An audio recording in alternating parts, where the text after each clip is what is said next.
WhatsApp line. WhatsApp us on 071 621 4746.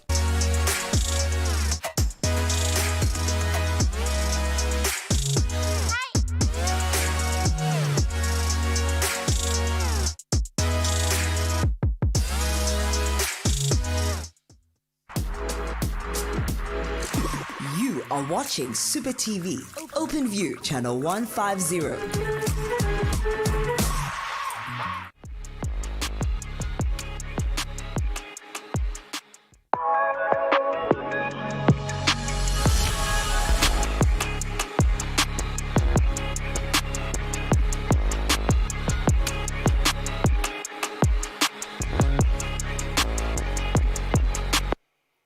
Hello and welcome to Mo Sports. Well, my name is Mo and I'm joined by the ever illustrious in-house sports analyst, Mr. OB.KNOWS himself. Well, you're tuned into channel 150 on your Open View decoder. It's Super TV powered by Super Bets. An alternative means of checking out the show is either going through YouTube or you can go on our Facebook page and just search for Super TV and you'll find Mo Sports there for you to stream at your leisure. Now, welcome to the show. Let's start it off with the Mo riddle as usual. I mean, it is tradition for us to test your footballing knowledge. And today, the riddle reads as follows. It says, I'm a Polish-born player who represented Germany. I came through the ranks at Cologne before joining Bayern Munich in 2006. I returned to Cologne before joining Arsenal and went on to play for Inter Milan. Who am I? Now, if you know who this player is, the number is 071-621-4746. That's where you can submit your answer through the WhatsApp line that I just gave you right now. Obi-Knows, what should the people expect on today's show? Well, on today's show, we'll be looking at what's going on in the world of football, looking at some of the top news that hit us yesterday. We'll also be taking a look at why you actually really can't trust England. I did say yesterday that there's a team you can't trust, so I'll tell you a little bit more about why you can't really trust them. We'll also be taking a look at Copa America a bit later on in the show. But let's kick it off, of course, what I just said. I did say that the big news that hit us yesterday, Mandla Ncikazi joins Orlando Pirates. That's where we kick it off, Mo. And Mandla Ncikazi, a coach, former coach of Golden Arrows, now joining Orlando Pirates on a 3-year deal as part of the technical team. Now he's apparently going to be the second assistant coach for Orlando Pirates. And the question obviously remains, is Zimbabwe going to be there? Because rumors are circulating that it could be a reunion between Mandla Ncikazi and Steve Kompela. Do you think it's possible? Well, we did talk about this yesterday with our super guest who did mention the fact that there are rumors linking both these men to the club. But the question is now, he's not a head coach, he's not a one of three, he's not a one of four. It's more of a, we'll put you an assistant, we'll have to wait and see what happens with Zimbabwe's future. But at this point in time, no one has ever said anything about Zimbabwe's future. I mean, no one has said anything yet about Zimbabwe's future, but having heard about the fans not being so happy, of course, Orlando Pirates not having the great season that they would have wanted to have, I'm thinking they might just wait, until, I'm not saying this is what Pirates said, right? But let's say they fire Zimbabwe, they don't get a replacement. Already they have a replacement in Mandla Ncikazi. You know what I'm saying? So I'm thinking that's what they're looking at. Let's be honest. That's not how South African football works. That's not how it works. Well, in South African football, they don't hire you to be an assistant so they can make you the coach if this guy leaves. If they wanted him out, they would have said, hey, Zimbabwe bounce, bro. But the fact that he's still there, it still shows that there's a little bit of faith in the man. And don't forget, South African football. There might be some Polish guy who's sitting there who might be the next coach of Orlando Pirates. I don't know. Or some German guy. Or some French guy. Remember, Cape Town City said their coach was on administrative leave. Remember, that's what happened. So here at Pirates, maybe they're bringing a bit of that TTM vibe, let's bring the coach, make him a technical, what, and then, when the time is right, we bring him down so to the is Zimbabwe's contract running out? So maybe that might be the reason? No. Not that I know of. I don't think it's running out as yet. I mean, he only joined Pirates mid last season, so I'm pretty sure. Usually they'd sign like a 2-year contract, so I'm pretty sure he's still got another season left on his contract. But I've not heard anything about him leaving. But so, it could just be something that's going to happen because they haven't had a successful season. Let's be honest, it hasn't been a successful season. So I do think that if it gets to the point where the board members at Pirates are like, okay, but we've got Mandla Ncikazi here. He did well last season with Golden Arrows. Maybe just give him a chance. So Pirates as board members. Oh, they do have board members. They don't have a board member. But they do have board members. But they have board members. Let's talk about the next thing. I mean, the biggest issue in South African football is, at this moment in time, is the promotion and relegation to the PSL, and that is an issue that has been brought about by Royal AM. Now, they finished first in the league, but it was said a week or two before the league actually ended that you guys might not be the winners of the league because Kukuda United are going to be awarded 3 points. But now Royal AM has been taking this issue to court. I feel like the only thing that you know better than playing football is going to court. Well, they're going back to court, Mo. I mean, like, they don't want to hear it. Judge Sutherland made a ruling just yesterday saying that, in fact, the day before yesterday, saying that, Royal AM's case, to try and overturn the arbitration's rule, which was said that the arbitration did say that, Sekhukhune are taking the 3 points, that they're the league champions. Royal AM are going again, challenging it. Well, they challenged it the first time, and, the arbitration yesterday said, no, this is not what's going to happen. And once again, Royal AM coming out again and saying, oh, we're still going to court because they still feel that they've got a case against the NSL. So I don't know how long it's going to take this case because time is running out. As Silibalo did say yesterday on the interview, he did say that contracts are running out on the 30th. But one thing that he didn't mention that I actually found out a bit later on was that there would be a small extension that will be given to these players who will have contracts that are expiring by the time when the playoffs kick off. So for that period of the playoffs are 2 weeks. They're going to extend the contract by the 2 week space. So we'll have to wait and see what happens in terms of the playoffs kicking off. Now, another thing that's been raised now, Maritzburg United might be selling. Does the question now arise that why doesn't Royal AM just buy that status? It's a big question, but then what happens to the players that Maritzburg United have right now? Are you going to do what the TS Galaxy did with Highlands Park, just merge 2 squads together, because at this present moment, Maritzburg United came out and said that they can't really afford to maintain the club, and if that's the point, if they don't get more sponsorships along the way, then they might have to sell. So I think it's an opening for Royal AM to actually be like, okay, if this situation doesn't work out with the playoffs, and they definitely don't want to play the playoffs, we can see they don't want to play the playoffs, maybe they just might just go out and buy Maritzburg United. You just never know what could happen. South African football is just like South African media. I mean, we all know of a struggling influencer who's looking for sponsors. Now we hear of football clubs going through the same thing. Let's move on and talk about Sergio Ramos. He's leaving Real Madrid after a long stint. 4 Champions League titles, unspoken of. He's so many trophies. I mean, he's a bona fide Real Madrid legend. Right now, social media is painted red with the pictures of him just smiling, crying, saying speeches, and walking past the 4 Champions League titles he has. But the question is, where will he be next season? I don't know, Mo. I mean, at the beginning, we thought the first rumors that came out was that he'd be going back to Sevilla, and then it came out that him and Sevilla have not sorted out a couple of things. But he did come out and he did say a couple of things about leaving Real Madrid. He says, the club made me a 1-year offer with a salary reduction. I have to say that there was no economic problem. I wanted 2 years and peace of mind for me and my family.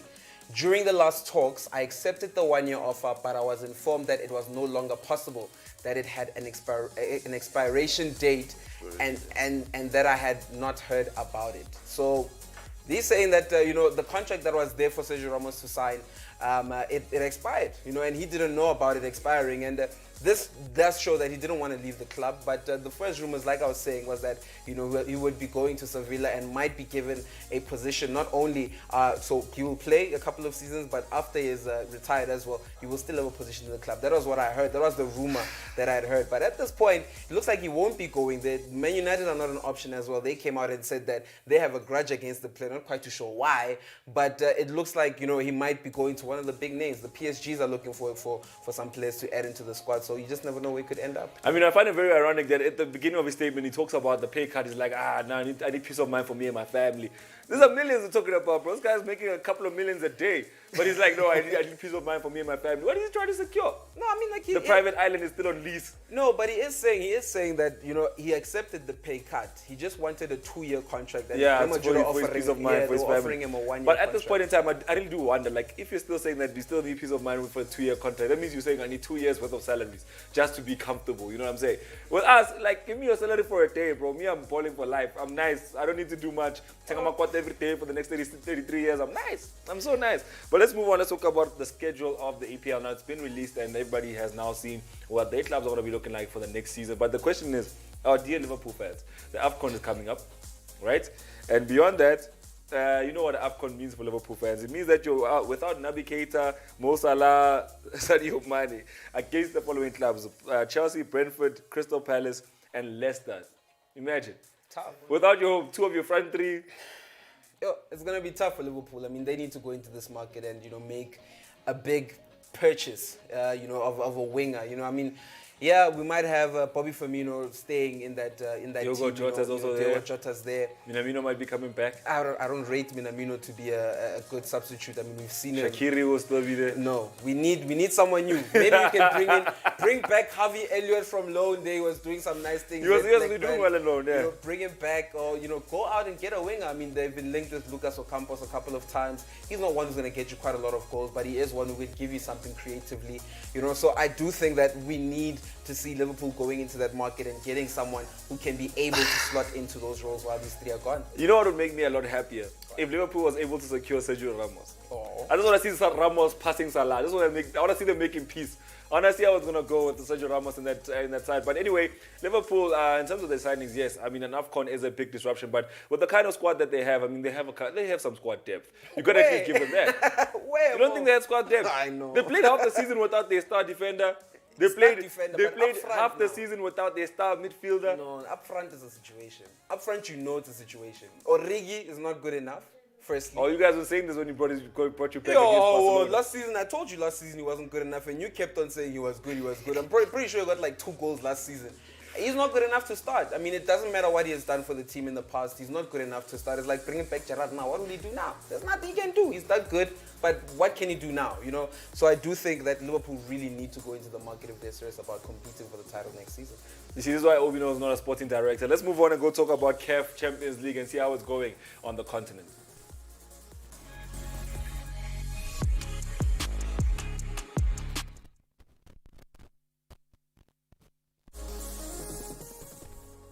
More sports. Now we're talking all things football. Now we're talking about the football on the continent. We're talking about the CAF Champions League. Now, before we get into the CAF Champions League, I just wanted to remind you that the CAF Confederations Cup games are going to be taking place tomorrow. We're going to have Cotton Sports versus Kibali, and then we're going to have Pyramids versus Raja Casablanca. Now, those will be the semi-finals of the Confederations Cup. But right now, we're talking about the Champions League, and that's because Kaizer Chiefs are the only representatives of South Africa in the semi-finals. Now everybody's very excited about that one. I mean, OB.KNOWS is losing his mind, and you saw Karabo as well yesterday. Mr. Pasha also excited about this game. But it's Wydad Casablanca versus Kaizer Chiefs for the second time in this Champions League season. Are we excited? Are we worried? And that's why is he making the right decisions? Is he putting together the correct 11, the correct formations? For the past 2 games that Kaizer Chiefs played, he opted for a 4-3-2-1 formation, 4-3-1-2 formation, having Manyama playing behind the 2 big strikers, which is Castro and Nukovic. But now he has no Manyama. Why? You sure he has Manyama?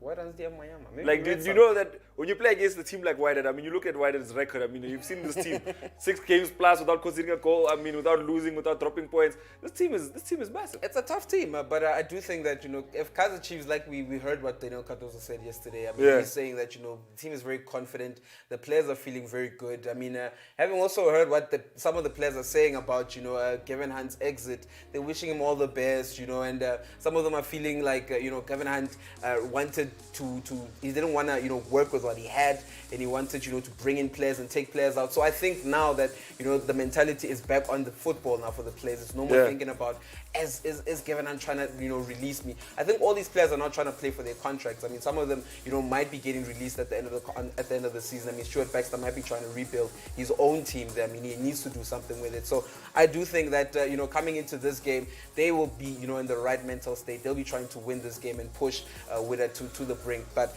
Arthur Zwane, I don't know how he's going to line up, but possibly he might just line up with, the 4-3-2-1, 4-3-1-2 formation. But also, chances are that, one person who might have been very involved in there was Stuart Baxter. So we might just end up seeing a completely different formation or Kaizer Chiefs side. Yeah, we'll have to wait and see. Now, the question is are they going to get coached from the sidelines? Are they going to get coached from the stands? I remember earlier on in the season, we had a whole it was a saga actually, call it a saga, where Orlando Pirates was being coached from the stands. Remember that? And everybody always mentioned how Kaizer Chiefs will always be coached from, Orlando Pirates was coached from the stands, and the people on the bench were just looking up to see what the instructions are. But we might have to wait and see if the instructions will be coming from the stands or if they'll be coming from the bench. And if so, does this team really stand a chance against Wydad Casablanca? Very Wydad Casablanca in a good mood. They look at the other fixtures like Esperance Tunis and El Ahly. One of them has to go. And we'll be lucky in the finals to see who stays. Both those sides are big sides. They've all won the Champions League, but you at least have the underdogs to face, and you will have that mental edge going into this game, thinking to yourself, look, it's a Kaizer Chiefs that has never been to this stage before. They've never won this trophy before, and we might have the edge in this game. And right now they have, boardroom politics. Not boardroom, changing room politics. You're looking at the coach just left, now Adazwan is there, now there's a new coach that's been brought in, he's on the stands. They must be thinking to themselves that, easy this one. They might be thinking that, and if they're thinking that, it's good for Kaizer Chiefs. It's good that your opponents are looking down on you. If they're looking down on you, they're not gonna, put in the full energies into this game. And Kaizer Chiefs are coming into this game wanting to win. They have a lot of points to prove. They had a terrible season in the PSL. This is the only competition where they showed some life. So I'm pretty sure they'll be trying to, finish off this season on a high. All right, let's take a break, and when we come back, we will continue our conversation with the Euros. But remember this, to see us make our best live for CAF, you need to stay tuned till the end of the show.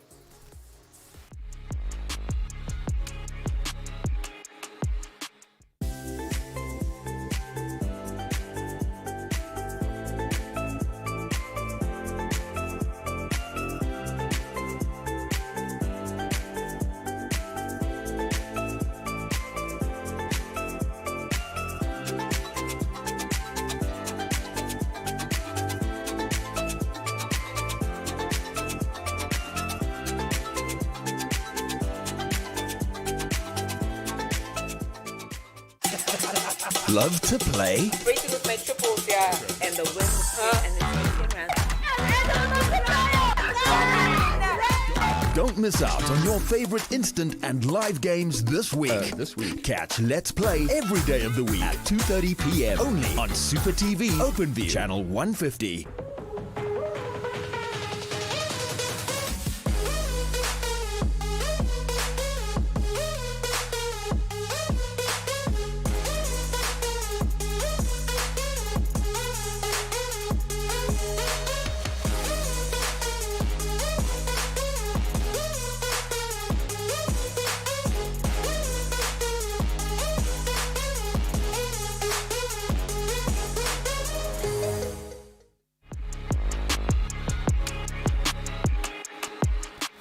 Welcome back to Mo Sports. Now we're coming to you live on channel 150 on your OpenView decoder, Super TV powered by Super Bets. An alternative means of watching the show is either going through Facebook or on YouTube. It's as easy as going on those platforms and searching for Super TV. Now let me give you the Mo riddle before we tell you why in England you should trust the Three Lions. Now I'm saying that, as you can see, we know the smiling to the left of me. There's a reason. Let me show you the Mo riddle before we get ahead of ourselves. Now, he was supposed to be a Polish international, but he ended up playing his football in Germany, also for the German clubs Cologne and Bayern Munich. He also played for a club called Arsenal. If you know who he is, well, make sure that you submit your answer by saving the following number. It's 071-621-4746. And once you've saved that number, you can go on your WhatsApp and send us the answer to the Mo riddle. Now let's continue the show. I got excited, honestly. The first 15 minutes of the show, I was like, okay, let's get through this so we can talk about why should we trust England? Why should we put our money on England? And if not, why shouldn't we trust England? England has a great side. They have Declan Rice, they have Trippier in there, they have Kyle Walker, they have Harry Kane.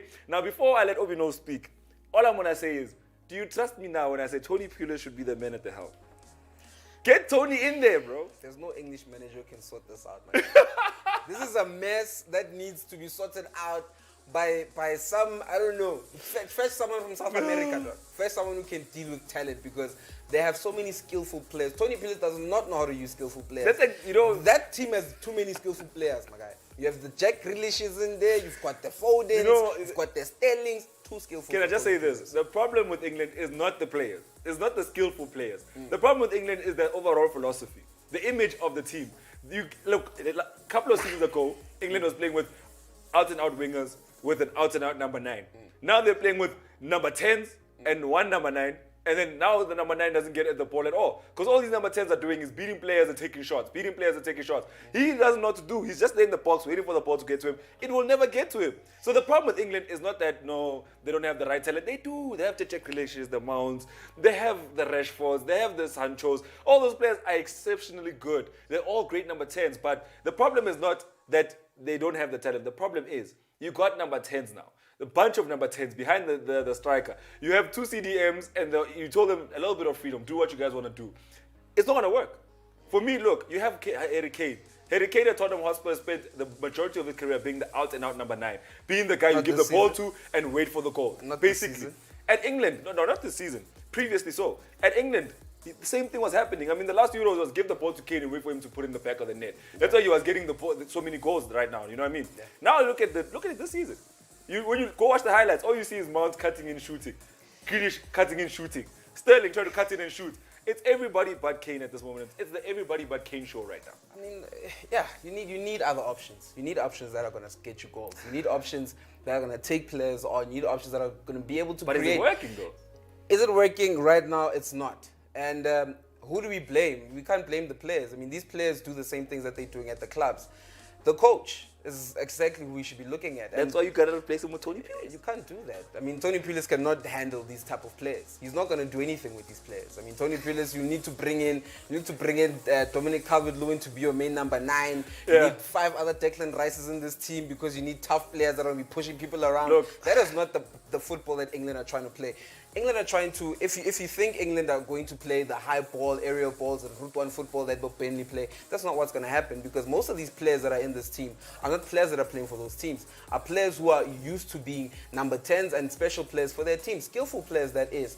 And you're looking at this England team overall, very well balanced, but the coach can't do anything with it. So I have to just say that the squad is brilliant, but the coaching is just where the problem is. So now this is the Argentine syndrome that I like talking to you about so much. You know, it's the Argentine syndrome where you have all these great number 9s, your Maxi Rodriguez, your Di Marias, you know what I mean, all these players, and then you have a Mascherano at the back, brilliant at the back, but they can't connect. What I'm saying is, all these players, I mean, you think about Foden, he plays under Pep Guardiola, he's playing tiki-taka where he's playing, you know what I mean?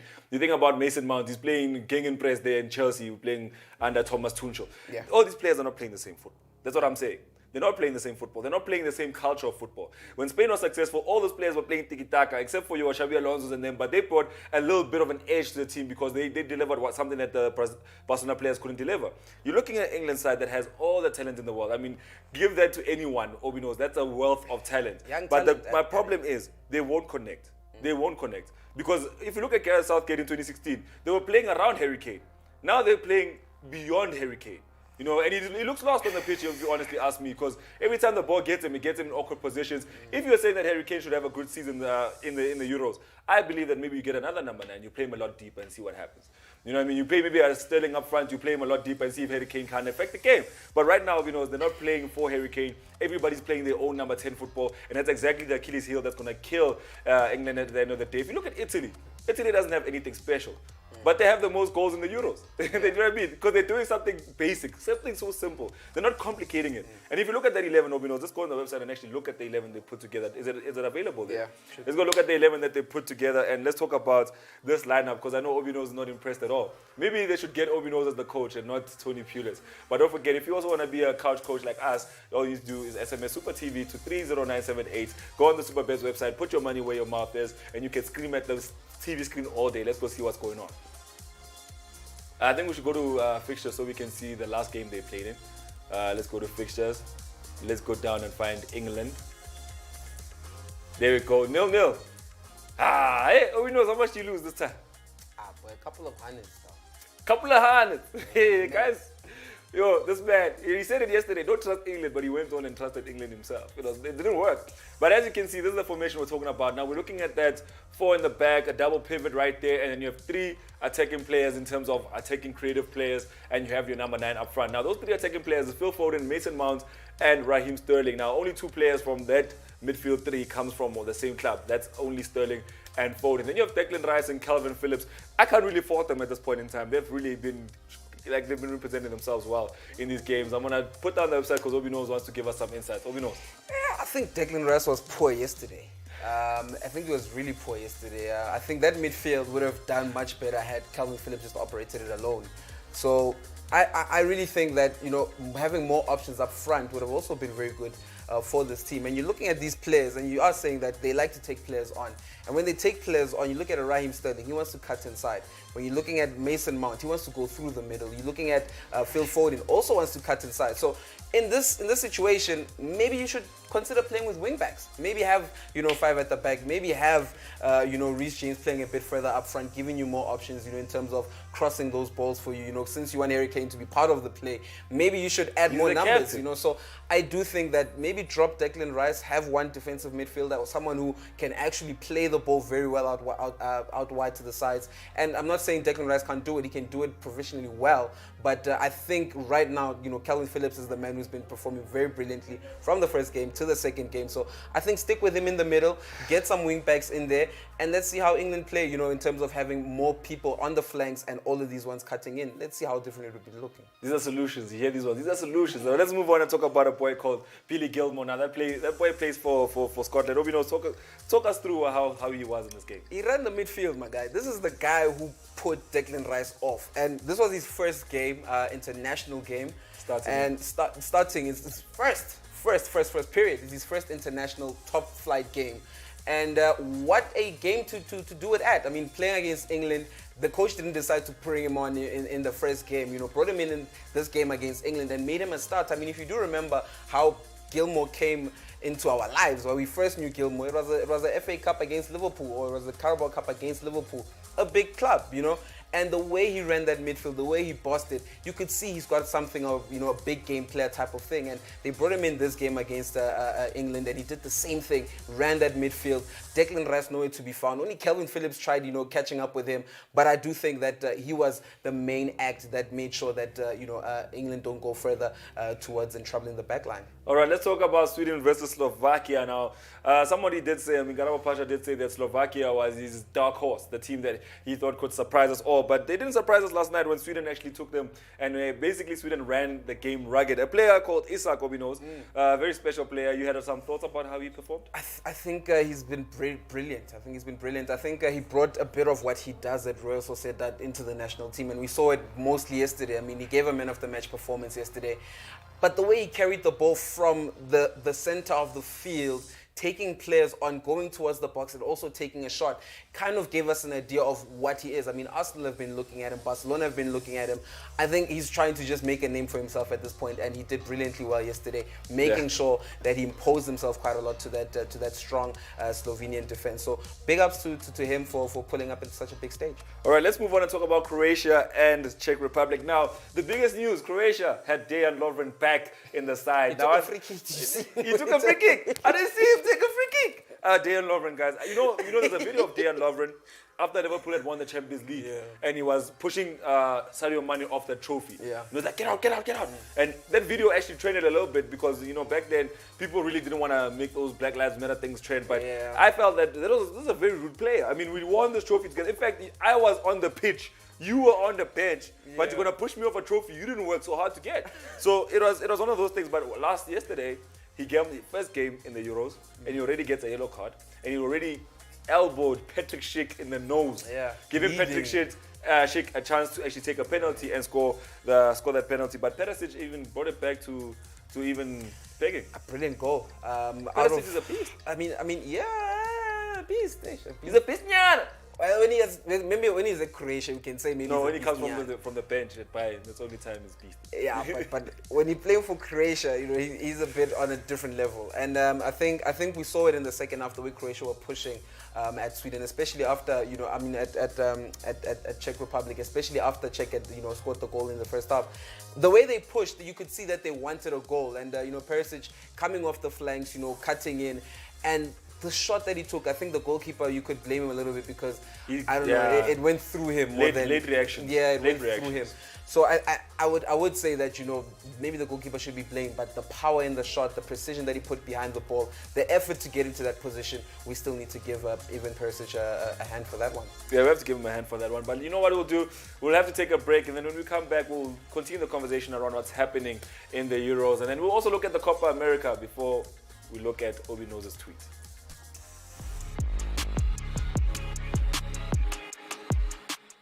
Got something to say? Chat to us live on air via our WhatsApp line. WhatsApp us on 071 621 4746.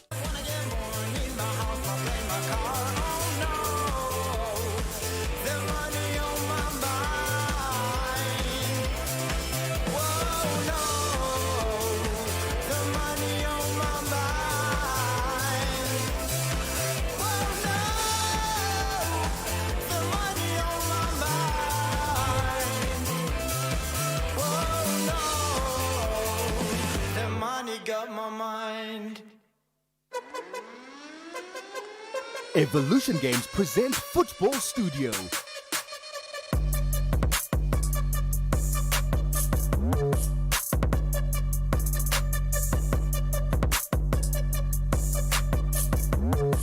Join Izinja's game on Football Studio and leave Bafana Esh. Watch us play Football Studio on Super TV channel 150 on OpenView or SMS Super TV to 30978 and play it yourself.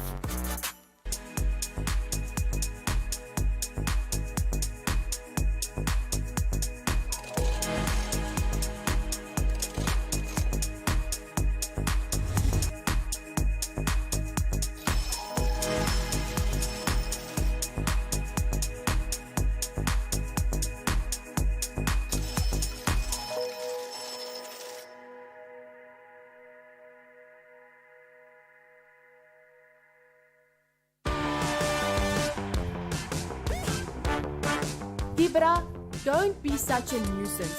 Just SMS Super TV to 30978 and join in on the action.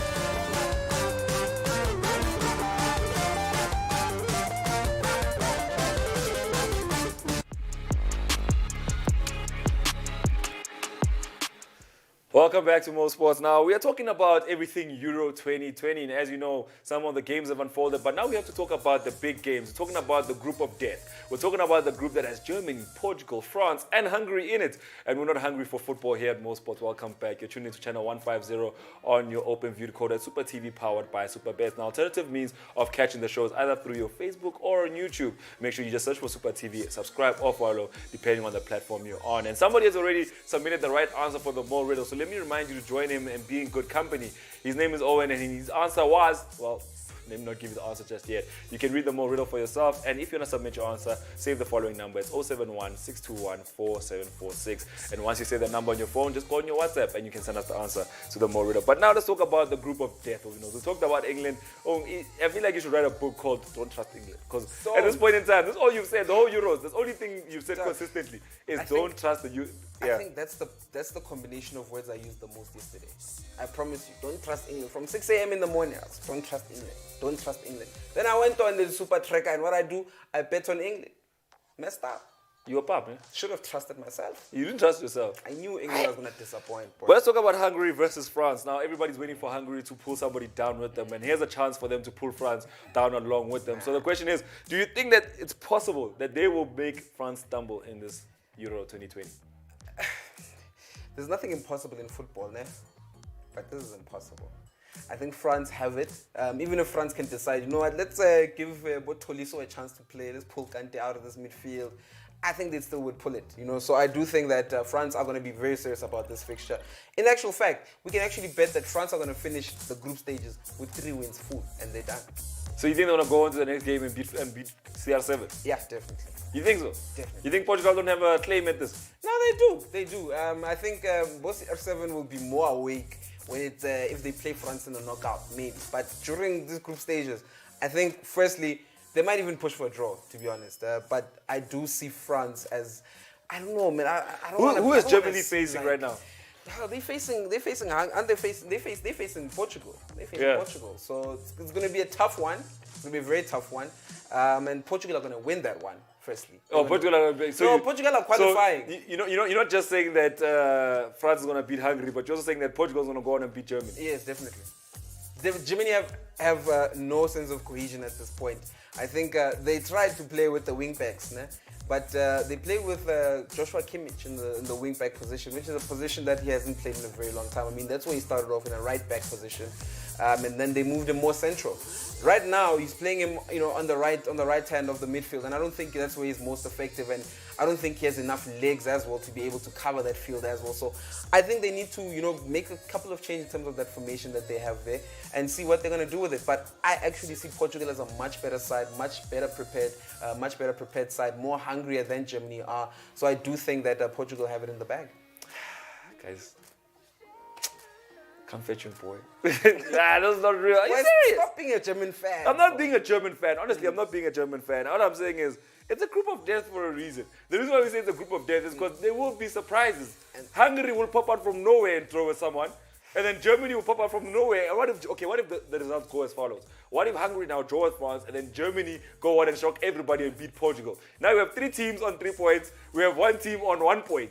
Now it's a real group of death at this point because it's going to be like, France with 4 points, Germany with 3 points, Portugal with 3 points, Hungary with 1 point. That's why it's a group of death. I don't see it happening. If any team might draw with Hungary, maybe Germany will draw. Germany has already played Hungary. Yes, No. They haven't. They have. No, Portugal has played Hungary. They haven't played them yet. So that might be the team that might draw Hungary. Not think of Portugal. Think of it or now. France. Think of it. If Hungary draw in this round of fixtures and Germany wins the next game, then Germany is going to the knockout phases if they beat Hungary. That's my Because thing. then it will be a final for the other two. Be like, yo, Portugal and France, sort your things out, which changes the whole dynamic of the group. I mean, it's a group of death for me. My thing is more. No matter what we can say about Germany right now, they're not gonna go past these group stages. Okay. They're not gonna go past. And that simply means Flashbacks of the World Cup, eh? Yeah, straight up. I mean, what impressed you about Germany in that game against France? Sorry? What impressed you about Germany against France? Not much. I just feel like they paid a lot of respect to their opponents. And I feel that also when it comes to how the players are playing at this moment in time, it's gone from playing for their country to trying to play for the coach. You know what I mean? Because right now you can see a lot of unrest with the players. I mean, the way they were fighting in the last few minutes, you can tell they weren't fighting because they were losing. They were fighting because they know of the tongue lashing. They want to get in the changing rooms, which is a whole different dynamic from players. I mean, how many times in football have you seen players put their lives on the line in the last 5 minutes of the game?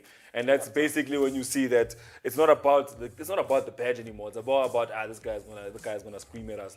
Let's try and make something happen. But a team like that, I mean, a team like Germany that won a World Cup just 2 World Cups ago, Yeah, it's still a dangerous team.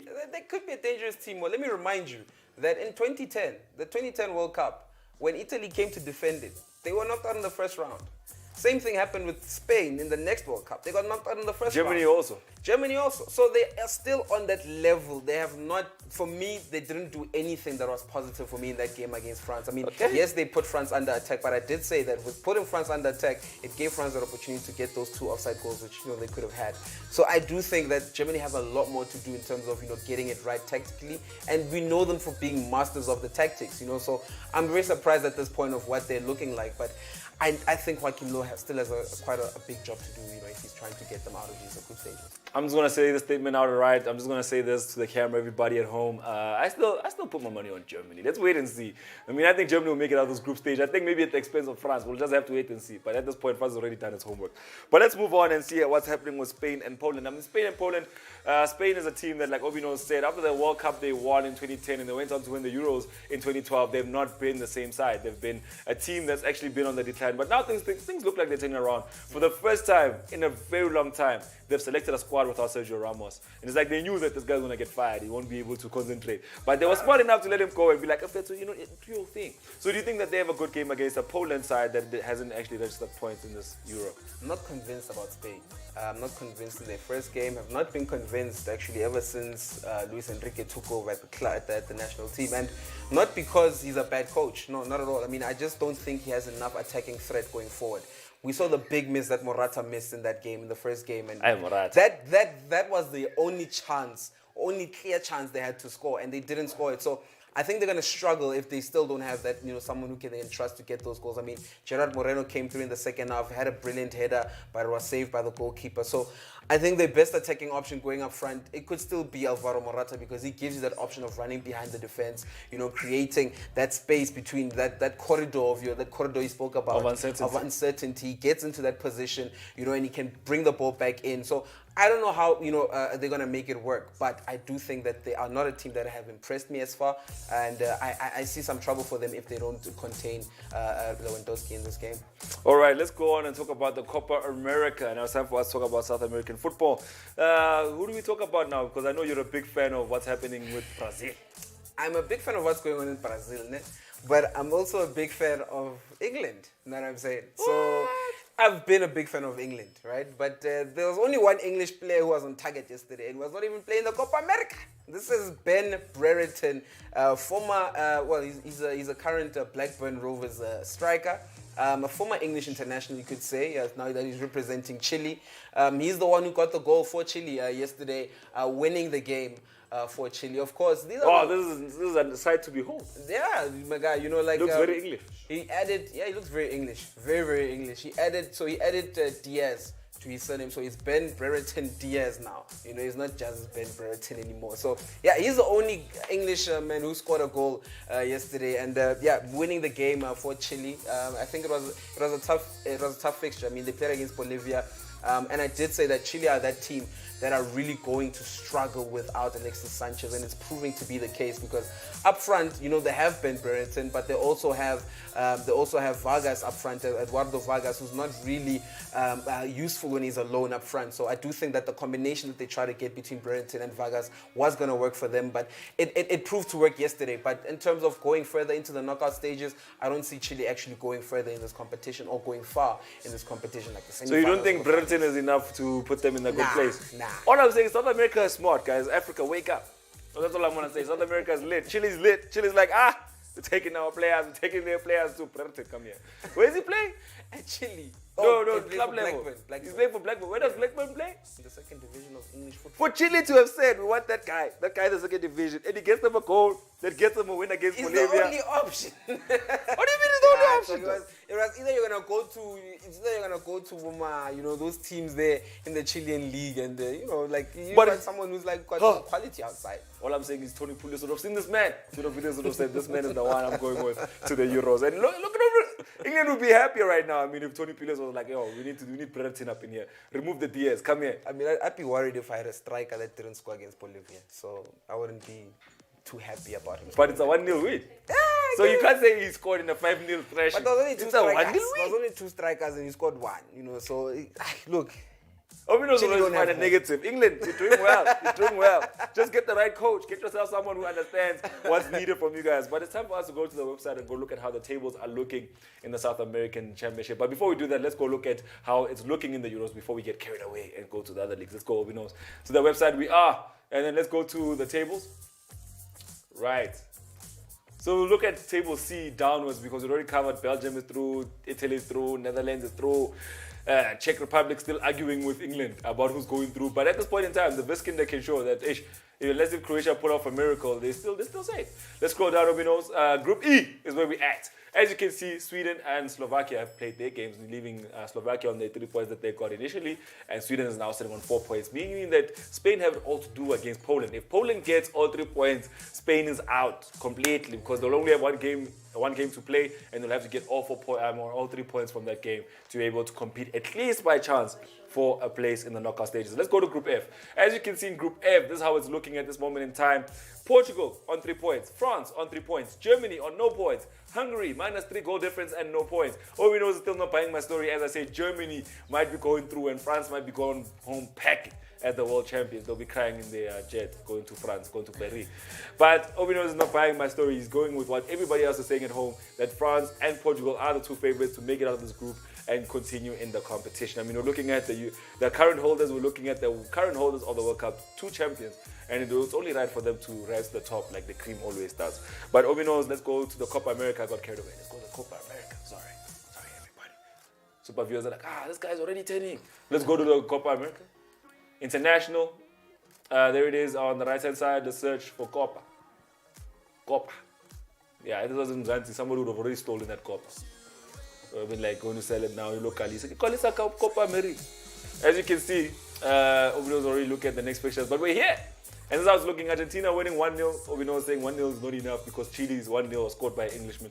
But it's enough because there's Argentina with their 1-0 against Uruguay. Uruguay with Cavani in the greatest form and Suarez as well. Let's go to match day 3 and see what's happening next. Match day today, see Venezuela taking on Ecuador, with Colombia taking on Peru. Uruguay will be taking on Chile, and Argentina will be taking on Paraguay. So at least Brazil gets to rest this round of fixtures. We'll see them again in match day 4 when they come back to action. But let's see how the groups are looking, because we've seen this part of the fixtures that are coming up. Let's see how the groups are looking. Argentina is in their group with 4 points. Chile is also on top with 4 points. But as you can see, Paraguay is sitting on 3. Uruguay is sitting on 0. All of them are safe to go through to the next round except Bolivia. Let's scroll down. Uruguay can go through without even winning one game. Exactly. Brazil is sitting on 6 points with Colombia on 4. Venezuela on 1 point, and Ecuador is sitting on 0 points with Peru also on 0. So Obi knows, like saying, you don't need points to win. All you need to do is just show up. Let's put the website away. Make sure you don't concede a lot. That's it. Just don't concede gang. Yeah. It's like maybe lose 1-0, 1-0, 1-0, 1-0, 1-0. Eventually. You go to the next round. Number 4. But they'll smack you. All right, let's take a break. When we come back, we'll continue the conversation by looking at Mr. Obi knows his tweet.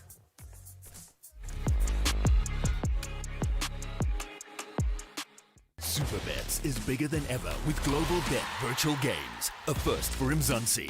Exclusive to Superbets. Win up to 500 tower on Premier Virtual Disky, basketball, camel racing, supercars, horse racing, Super 6, spin and win, and more. Join our Global Bet community of winners. Sign up now to claim your free 50 Rand bet. Visit superbets.co.za and bet with the biggest. Want to play live games with us at the Super TV studios? Don't miss out. Email studio@supertv.co.za.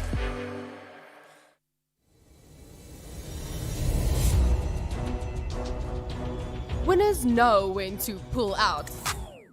Just SMS Super TV to 30978 and practice your pull-out game.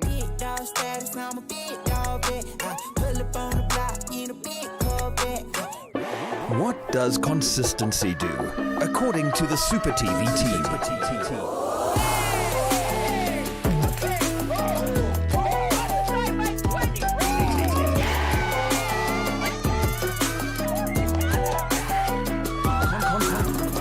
Play with us consistently. SMS Super TV to 30978 and join us in playing Crazy Time every Monday at 2:30 p.m. only on Super TV OpenView channel 150.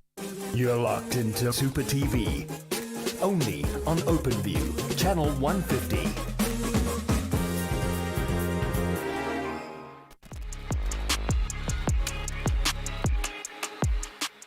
Welcome back to Mo Sports. If you're just joining us, you've missed out on all the chats around the Euros and the Copa America, but you're not too late to see us make our bets on today's show. Now, welcome back to the show. This is channel 150 on your open view code at Super TV, powered by Super Bets. Alternative means of catching the show is either through Facebook or on YouTube. Just go on those platforms and search for Super TV, and you will find Mo Sports there ready for you to stream at your leisure.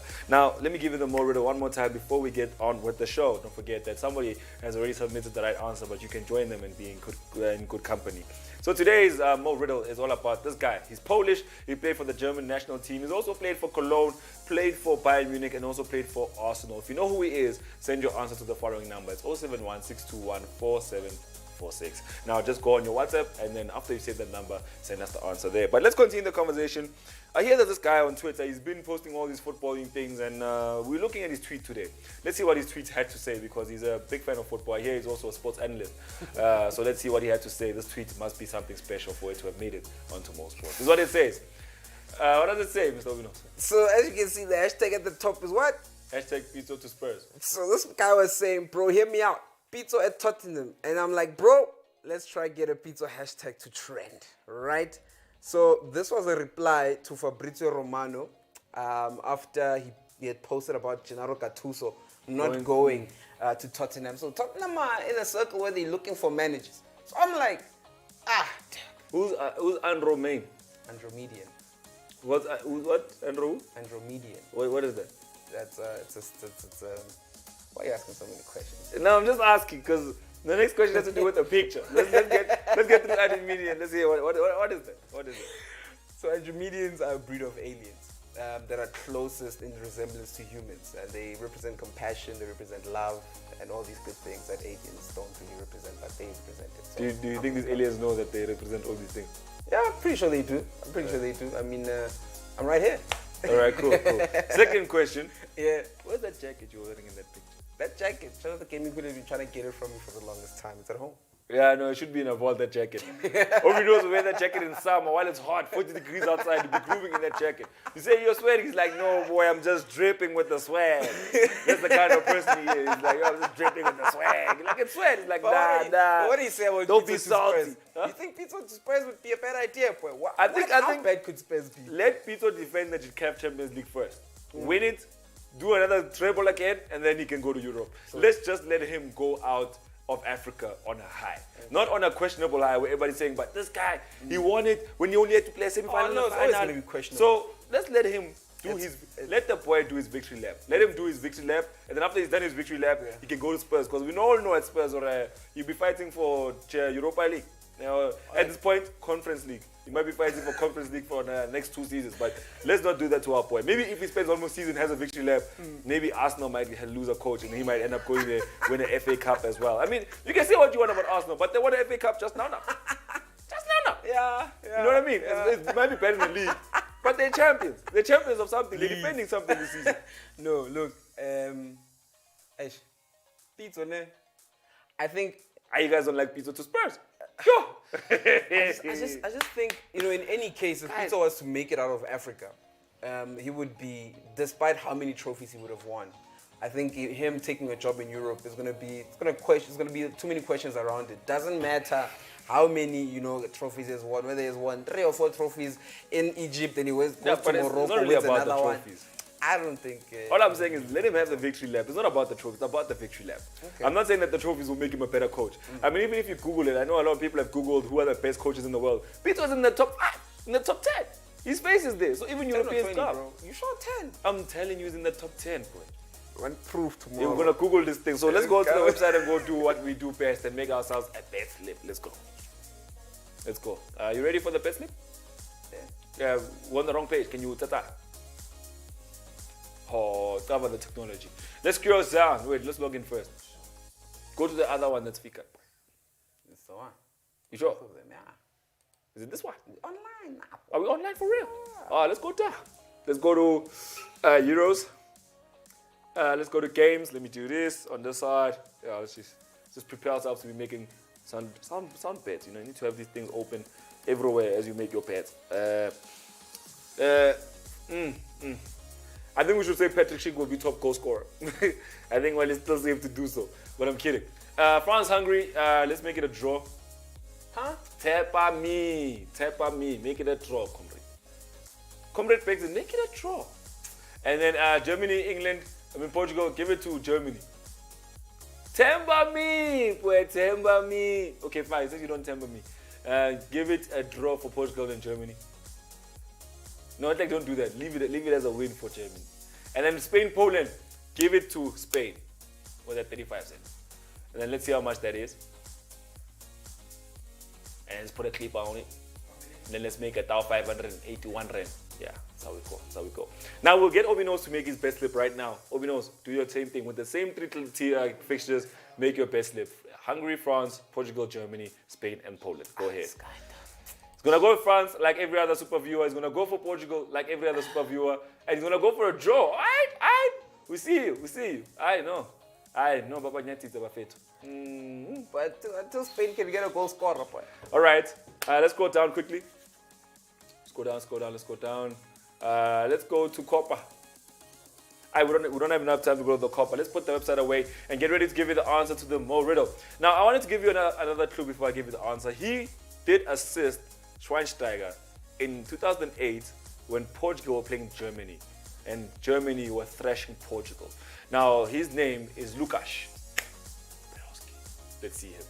This is the man, as you can see. Hey, this was in the later years of his career after they won the World Cup. He was a happy man. This was right before he retired. He was still an Arsenal player at this time. But yeah, he's neither here nor there. Obi.KNOWS, any comment? Yeah, he had a half-great career, man. Sure. I think it could have been better. Can taste this hate from here. No, I don't have hate. I mean, he's an Arsenal player. Which Arsenal player can I hate on except for Thierry Henry? We might own hate as well. No. I love some Arsenal players. My favorite is Andrea Xavi scoring 4 against Liverpool in one game. But thank you for joining us today on Mo Sports. From myself, OB Knows, the Super TV team, and the Super Bets team, we gotta say bye for now. But we'll see you again tomorrow from 1 to 2 p.m. here on channel 150 on OpenView. It's Super TV, powered by Super Bets.